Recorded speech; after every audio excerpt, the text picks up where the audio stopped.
Hello friends. BEd में एक subject होता है कॉन्सेप्चुअल फाउंडेशन ऑफ एजुकेशन। उसी का एक टॉपिक है डायलॉग। तो आज हम डायलॉग के बारे में डिस्कस करने वाले हैं कि क्या होता है डायलॉग, क्या है संवाद। और हम इसे एजुकेशन के रेफरेंस में ही पढ़ने वाले हैं कि संवाद की एक शिक्षक और एक विद्यार्थी के बीच क्या भूमिका होती है, उसी के बारे में हम आज डिस्कस करेंगे। संवाद एक ऐसी प्रक्रिया है जो दो या दो से अधिक पक्षों के बीच होती है और इस क्रिया में व्यक्ति या पक्ष एक दूसरे के बीच अपने भावों और विचारों का आदान प्रदान करते हैं। संवाद के लिए कुछ आवश्यक शर्तें होती हैं, जैसे इसमें दो या दो से अधिक पक्षों का होना ज़रूरी है। यह पक्ष व्यक्ति भी हो सकते हैं या दो से अधिक देश भी। संवाद में एक उभयनिष्ठ उद्देश्य होता है या फिर कॉमन ऑब्जेक्टिव होता है और एक विषय वस्तु होती है जिस पर चर्चा या बातचीत होती है। संवाद मौखिक भी हो सकता है, लिखित भी हो सकता है, सांकेतिक या अन्य रूप में हो सकता है। इस प्रकार से दो या दो से अधिक पक्षों या व्यक्तियों के बीच हुए संभाषण को संवाद कहते हैं। यहाँ हम संवाद के जिस रूप की चर्चा करने जा रहे हैं वह शिक्षा से संबंधित है और हमारे लिए यहाँ दो पक्ष हैं, वो है शिक्षक और विद्यार्थी यानी टीचर और स्टूडेंट। आखिर शिक्षण प्रणाली में संवाद की क्या आवश्यकता है, यह शिक्षण में क्या भूमिका निभाती है, इसी पर हम चर्चा करेंगे। तो हम देखते हैं कि शिक्षक और विद्यार्थी के मध्य जब संवाद होता है तो उसमें क्या क्या चीज़ें इंपॉर्टेंट होती हैं।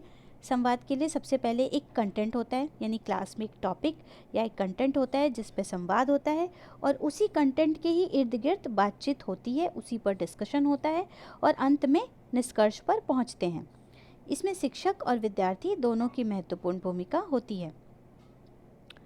शिक्षा के क्षेत्र में संवाद। उबाऊ और बोझिल कक्षा में संवाद के माध्यम से एक क्रांतिकारी परिवर्तन लाया जा सकता है। परंपरागत शिक्षण प्रणाली में पठन पाठन की प्रक्रिया इस तथ्य पर आधारित है कि बच्चे पढ़ते हैं और वह अध्यापक पढ़ाते हैं। अतः अध्यापक बोलते हैं तो बच्चे चुप रहकर अध्यापक द्वारा दिए गए ज्ञान को ग्रहण करते रहते हैं। इस प्रकार से सक्रियता का अभाव पाया जाता है। संवाद कक्षा की इसी समस्या को दूर कर सकती है, इसलिए कक्षाओं में संवाद का स्थान महत्वपूर्ण हो जाता है। शिक्षा के क्षेत्र में संवाद एक गतिशील प्रक्रिया है। व्यवहारवाद के विकल्प के रूप में यह सामने आया, यानी संवाद व्यवहारवाद के विकल्प के रूप में सामने आया। व्यवहारवाद जिस प्रकार से विद्यार्थी को एक वस्तु मानता है और यह मानता है कि विद्यार्थियों की योग्यताओं पर ध्यान दिए बिना ही उन्हें उचित वातावरण देने से जैसा चाहे वैसा उन्हें बनाया जा सकता है। संवाद की जो संकल्पना है ठीक इस विचार के उलट है। ये विद्यार्थियों की योग्यताओं और उनके पक्षों को नकारता नहीं है। इसके अंतर्गत यह मानकर चला जाता है कि मनुष्य एक कोरी स्लेट न होकर एक पूर्व नियोजित बुद्धि वाला, चिंतनशील व चेतन प्राणी है जो अपने अनुभवों आदि के आधार पर भाषा का प्रयोग करते हुए अपना पक्ष रख सकता है। इस प्रकार से शिक्षा के क्षेत्र में संवाद एक सक्रिय कक्षा की आधारभूत ऐसी मौखिक गतिविधि है जिसमें किसी चिंतनशील विषय पर आपसी विचार विमर्श तब तक निरंतर बना रहता है जब तक संवाद में भाग लेने वाले सभी प्रतिभागी सामूहिक रूप से एक सामान्य निष्कर्ष तक नहीं पहुंच जाते। इसके लिए हम कुछ महत्वपूर्ण संवाद के उदाहरण देख सकते हैं, जिसमें से पहला है यम नचिकेता संवाद, दूसरा है प्लेटो की गुफा का रूपक यानी Plato's allegory of the cave, उसके बाद है मार्टिन बूबर का मैं और तू का संवाद यानी आई एंड दो का संवाद, इंद्र का संवाद, उद्दालक श्वेत केतु का संवाद, भृगु वरुण का संवाद। तो आइए सबसे पहले चर्चा करते हैं यम नचिकेता संवाद का जो है शिक्षा में क्या महत्व है। यह प्रसंग जो है वो कठोपनिषद का है, यानी यम नचिकेता जो संवाद है वो कठोपनिषद से लिया गया है, जिसमें यमराज को नचिकेता नाम के बालक के आगे झुकना पड़ता है और इसमें बालक के जिद के आगे विवश होकर यमराज को मृत्यु से जुड़े गूढ़ रहस्य बताने पड़ते हैं। नचिकेता ने तीन वर मांगे थे, पिता का स्नेह, अग्नि विद्या के बारे में और तीसरा मांगा था उन्होंने मृत्यु रहस्य और आत्मज्ञान। इसमें यमराज जो होते हैं उन्हें पहले डायरेक्ट ज्ञान देने के बजाय उन्हें कुछ प्रलोभन देते हैं जिससे बच्चा ये चीज़ें उनसे ना पूछे, लेकिन अंत में उन्हें विवश होकर रहस्य बताना ही पड़ता है। कुछ लोग इसे संवाद नहीं मानते, लेकिन ये अलग किस्म का संवाद है। इसमें क्या क्या चीज़ें हैं, एक है जिज्ञासु जो प्रश्न कर रहा है और दूसरा है ज्ञानी या ज्ञानवान जो उसे नॉलेज दे रहा है। तो इसमें ज्ञान जो है वो फिक्स्ड है, इसमें एक प्रश्न है, फिर उसके बदले में उत्तर, फिर से प्रश्न, इस तरह से प्रतिप्रश्न और अनुप्रश्न का दौर चलता रहता है।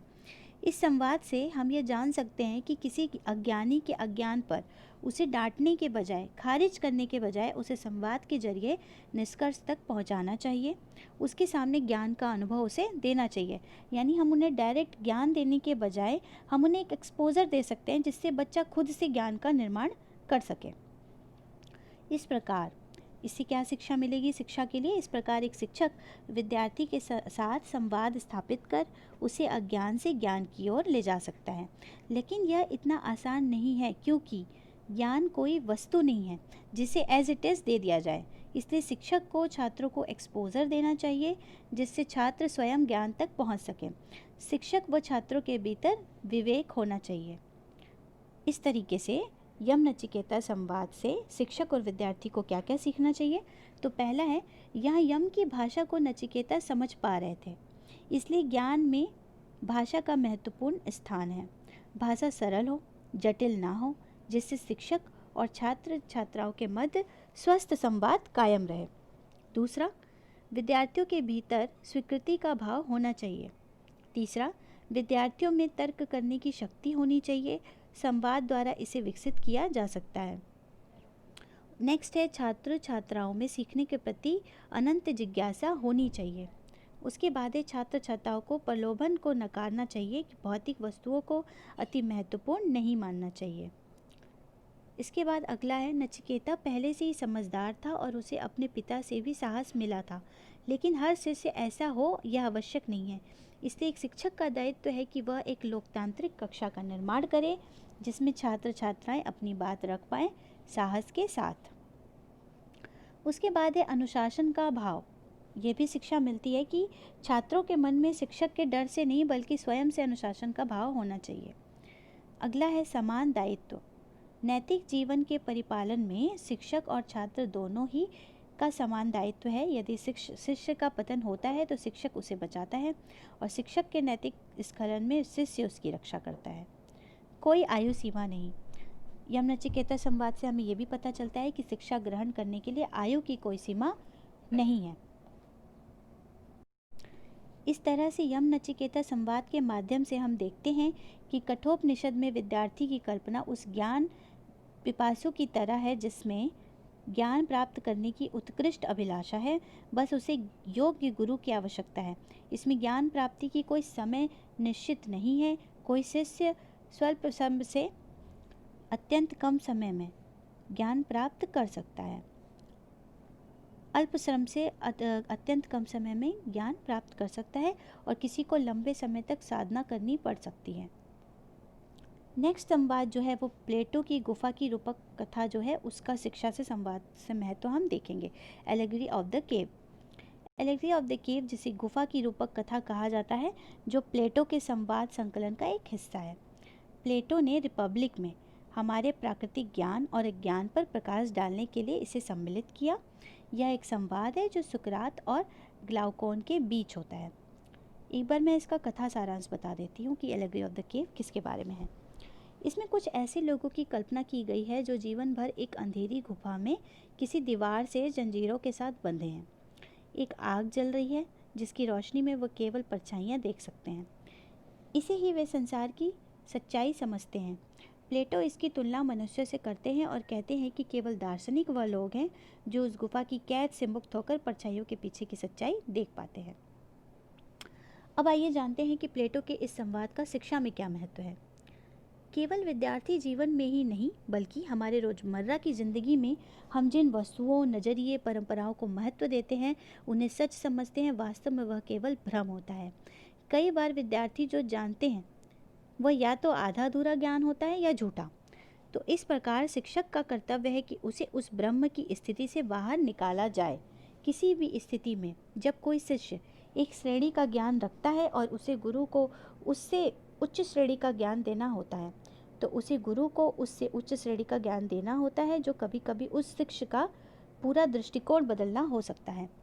उच्च श्रेणी के दृष्टिकोण से उसे अपना पहले का आभास एक नए प्रकाश में दिखने लगता है। वह एक अधिक गहरी सच्चाई पर पहुंचता है। लेकिन इस ज्ञान के अलग अलग स्तरों से शिष्य और शिक्षक में समझाने की कठिनाइयाँ पैदा हो सकती हैं। अक्सर ज्ञान की वर्तमान से अधिक ऊंची श्रेणी पर पहुंचने वाला घबराता है, नए ज्ञान को पहचान नहीं पाता और उस स्तर पर पहुंचाना उसके लिए निजी रूप से एक कठिन अनुभव होता है। उदाहरण, यदि सामाजिक मान्यताओं को चुनौती दी जाएगी तो समाज तुरंत नहीं बदलेगा, लेकिन हमें समाज की परंपराओं पर प्रश्न करना चाहिए तर्क के आधार पर। एग्जाम्पल, सती प्रथा, बालिका शिक्षा, लैंगिक भेदभाव आदि। जब सती प्रथा पूरी तरह से स्टैब्लिश रही होगी, जब ये पूरी तरह से मान्यता प्राप्त रही होगी और उस समय अगर किसी ने इसका विरोध किया होगा तो सोचिए क्या उसे विरोध करने दिया गया होगा आसानी से। तो इस हमें जो प्रथाएं हैं, अगर हमें लगता है कि ये तार्किक नहीं है तो हमें बिल्कुल उसके लिए आवाज़ उठानी पड़ेगी। ऐसी बहुत सी विकृतियाँ और विषमताएं हैं समाज में मौजूद रही हैं और हैं, जिस पर प्रश्न किए गए, कुछ बदले गए, कुछ की लड़ाई आज भी जारी है। मौन रहना गलत है। इस प्रकार से जब किसी शिष्य को एक श्रेणी का ज्ञान है और शिक्षक को उच्च श्रेणी का ज्ञान है तो उसे उच्च श्रेणी तक का ज्ञान देना होगा, लेकिन उसे अर्थात गुरु को यह राह दिखानी होगी जिससे विद्यार्थी ज्ञान तक स्वयं पहुंच सके। शिक्षक के पास उच्च श्रेणी का दृष्टिकोण है तो उसे छात्र को नज़रिया देने की ज़रूरत है। ज्ञान प्राप्त करना एक ऐसी प्रक्रिया है जो निरंतर चलती रहती है। अब आइए आ जाते हैं तीसरे संवाद पर, यानी मार्टिन बूबर का संवाद आई एंड दू, मैं और तुम। मार्टिन बूबर को उनके संवाद के दर्शन के लिए जाना जाता है। मार्टिन बूबर एक अस्तित्ववादी विचारक थे। अस्तित्ववादी धारणा में हमारा स्व या आत्मा या सेल्फ एक संवाद के जरिए विकसित होता है। उन्होंने बताया, विश्वास संवाद का आधार होता है। वे शिक्षा को परिपक्वता की प्रक्रिया के रूप में देखते हैं। आई एंड दो बूबर का प्रसिद्ध निबंध है जो उन्होंने 1923 में अस्तित्व पर लिखा।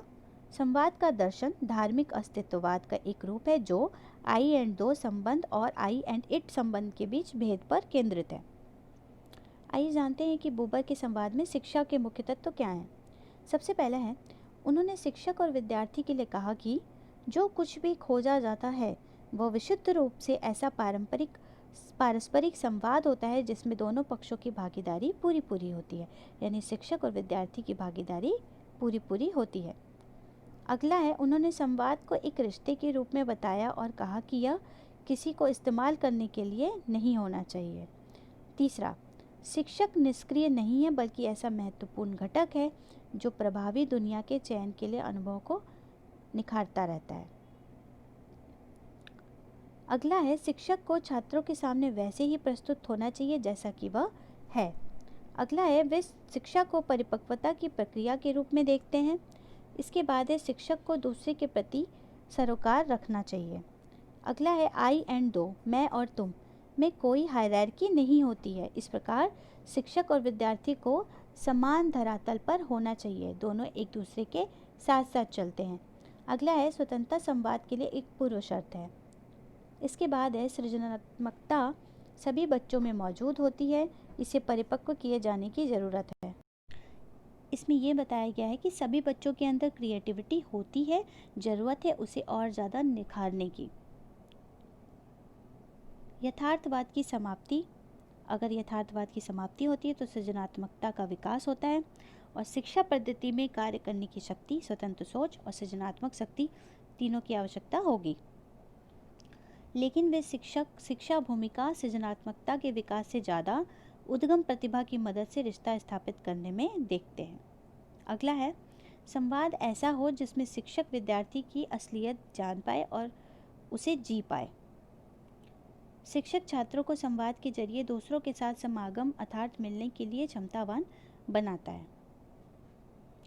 समावेशी शक्ति और पारस्परिकता ही शिक्षक और विद्यार्थी के संवाद को आगे बढ़ा सकती है।